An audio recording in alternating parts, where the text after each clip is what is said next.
Good day to our dear instructor and also to my fellow students po.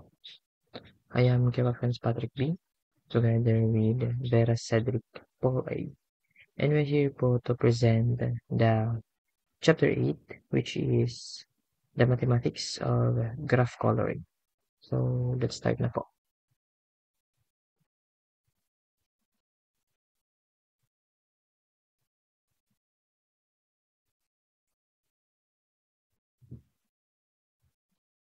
So first, graph coloring is a fundamental concept in discrete mathematics and computer, which is this is the most useful things that mathematics and computer science, especially in um, organizing or making some research about something.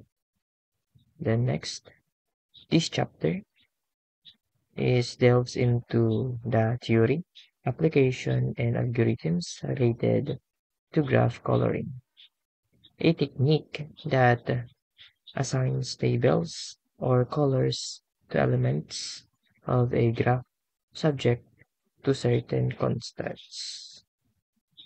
So, next na po tayo.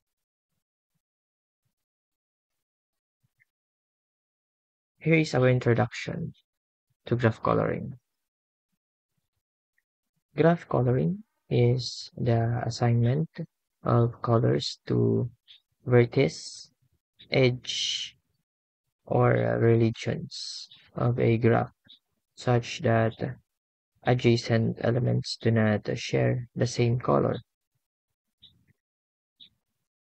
So here are the three things or the most studied forms.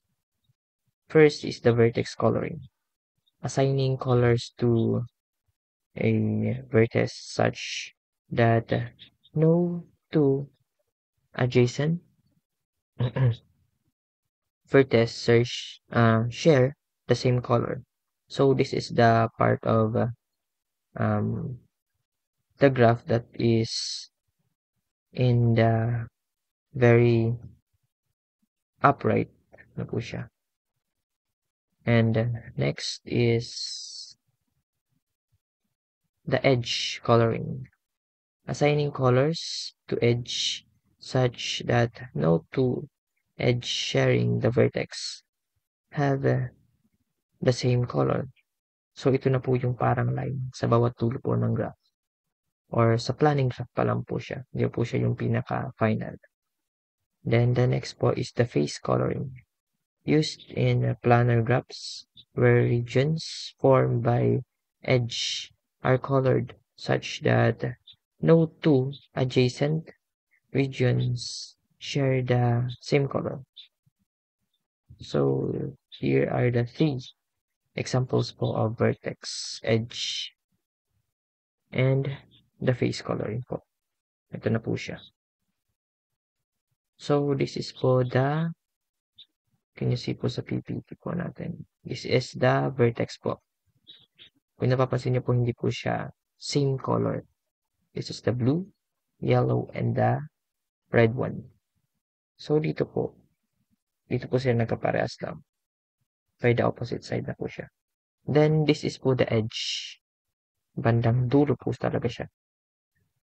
Kumbaga ito po yung vertex, then this is the edge. And lahat po yan is random color. Wala po siyang similar kasi di po siya pwede sa graph. Kailangan po iba-iba po talaga siya. So this is the face coloring. After you face these two po, this is the planning. First and the second steps. This is the last po. Napapansin niyo po, wala po siyang same color. Random po lahat. Then, next na po tayo guys. So, this is now the chromatic number. The chromatic number, denoted as x of g, is the smallest number of colors needed to color the graph. Or, the G. For complete graphs, here is the x of G and or equal to n. Then the second is for bipartite graphs is x of G equals to 2. The chapter explores how to determine x of G for various graph types and its significance in graph theory. So, next po tayo. So, this is the chromatic number sample po. Yan po siya.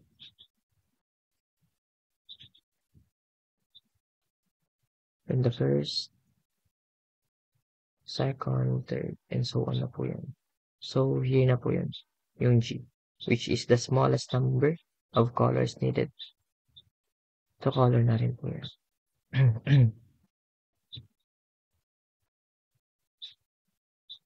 Then, let's move on po sa application of graph. Application of graph has the practical applications in various fields, including first is scheduling the problem, assigning times or resources to task.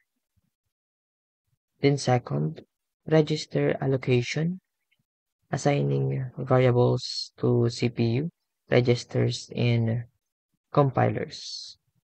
Third, frequency assignment, minimizing interference in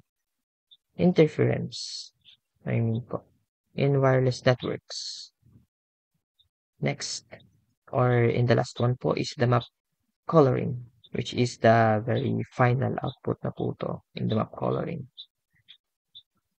Ensuring that no two adjacent regions on a map share the same color. This na po, parang the map coloring po is similar po siya ng kaunti sa face coloring.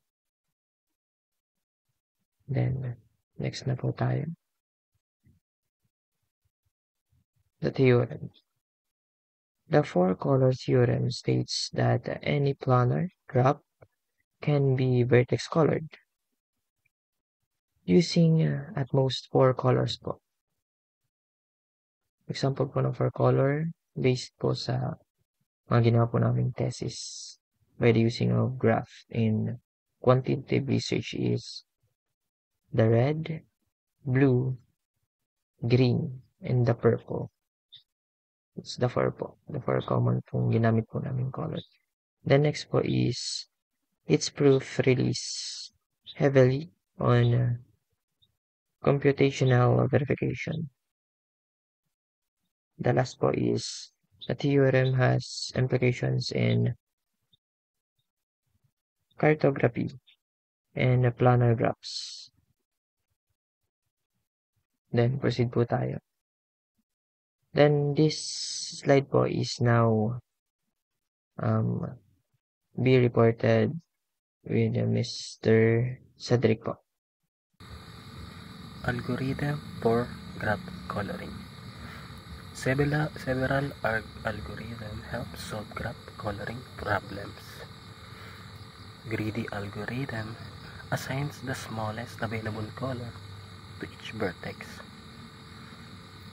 Not optimal for all cases. Backtracking algorithm explore all possible coloring systematically.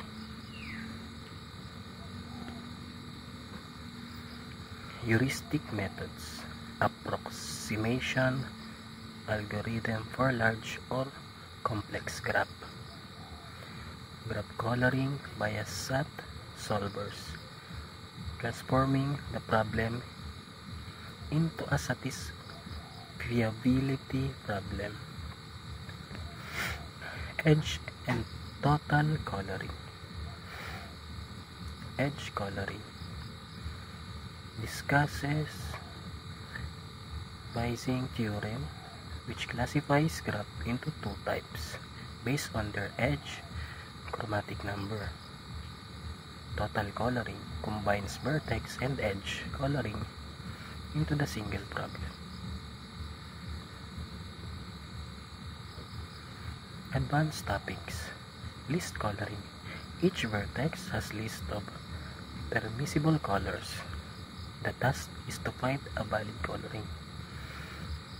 Fractional coloring. Generalize traditional coloring by allowing fractional assignments. Chromatic polynomials. Fractions that count the number of valid colorings for a graph given a fixed number of colors. Open problems and research directions. Graph coloring continues to be an active area of research. Finding efficient algorithm for specific classes of graphs. Understanding the chromatic number of random and large-scale graphs.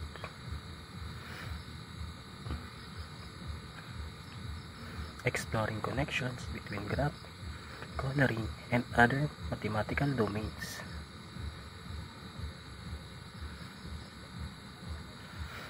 Conclusion. Graph coloring is a versatile and essential area of study in mathematics and computer science.